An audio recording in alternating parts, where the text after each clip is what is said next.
நான் ரெடி, நீங்கள் ரெடியா?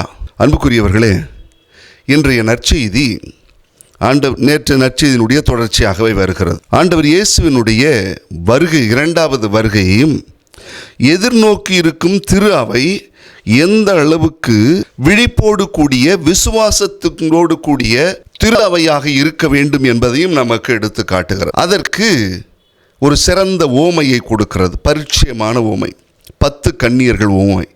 அந்த 10 கன்னியர்களிலே 2 பகுதியாக வருகிறது. ஒன்று அறிவிலிகள், இன்னொன்று அறிவாளிகள்.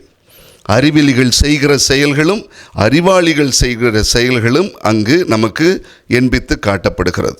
பாலஸ்தீன திருமண பாரம்பரியத்தில் மணமகன் நண்பர்களோடு வந்து மணமகளை அழைத்து செல்ல வருவார். எந்த நேரத்தில் தெரியல. அவர் வரும்பொழுது இங்கு கன்னியர்கள் தயாராக இருந்து அவர்களை வரவேற்க வேண்டும். இதுதான் அவர்களுடைய பாரம்பரியம். இந்த ஒரு பின்னணிகளை தான் ஆண்டவர் இயேசு இந்த ஒரு ஓமையோடு கூடிய விளக்கத்தை கொடுக்கிறார். ஆண்டவர் இயேசு வருகிற நேரம் வரும், இரண்டாவது வருகை என்பது வரும். ஆனால் அதற்கு முன்பு நாம் விளக்குகளோடும் எண்ணெயோடும் எப்பொழுதும் விழிப்பாய் இருக்க வேண்டும் என்று நமக்கு எடுத்து காட்டுகிறார். அட்லாண்டிக் பெருங்கடல், அதில் ஒரு சரக்கு கப்பல் ஏற்றிக்கொண்டு பயணிக்கிறது. கேப்டனோடு சேர்ந்து 2 பணியாளர்கள் செல்லுகிறார்கள்.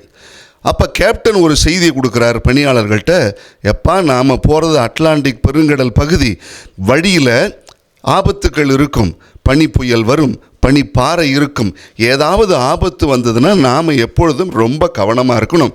லைஃப் போட் எடுத்து வச்சுக்கோங்க, உணவு எடுத்து வச்சுக்கோங்க, எரிபொருள் பத்திரம் எல்லாம் எடுத்து தயாராக வச்சுக்கங்கன்னு சொல்லிவிட்டார்.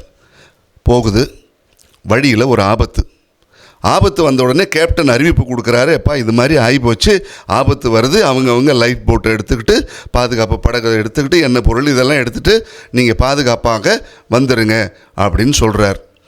அதில் ஒரு பணியாளர் சொன்னதெல்லாம் தெளிவாக செஞ்சு வச்சுருந்தார். ஆனால் இன்னொருத்தர் பார்க்குறார் சுற்றி, ஏன்னா அவரெல்லாம் ரொம்ப தெரிஞ்சவரில் எல்லாவற்றையும் அறிந்து வைத்திருக்கிறவர் போல்.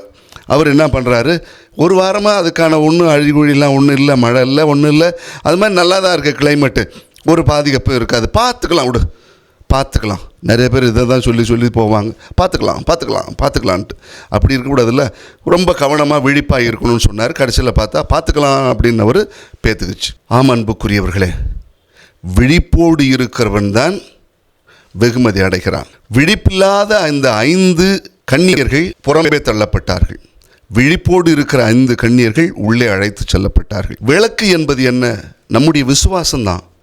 ஞானஸ்தானத்தில் ஒரு மெழுகுபத்தியை கொடுத்து எல்லாரும் சேர்ந்து பிடிச்சிக்கிட்டு சொன்னது, விசுவாச ஒளி உங்களிடத்தில் ஒப்படைக்கப்படுகிறது என்று. ஆக விளக்கு என்பது விசுவாசத்தை குறிக்கிறது. எண்ணெய் என்பது அந்த விசுவாசத்தினுடைய செயல்பாடுகளை குறிக்கிறது. ஆக இப்படி நாம் எப்பொழுதும் விழிப்பாக விசுவாசம் எரிந்து கொண்டே இருக்கக்கூடிய வாழ்க்கையை அமைத்து கொள்ள வேண்டும். அதைத்தான் இன்றைய நற்செய்தி நமக்கு எடுத்து காட்டுகிறது.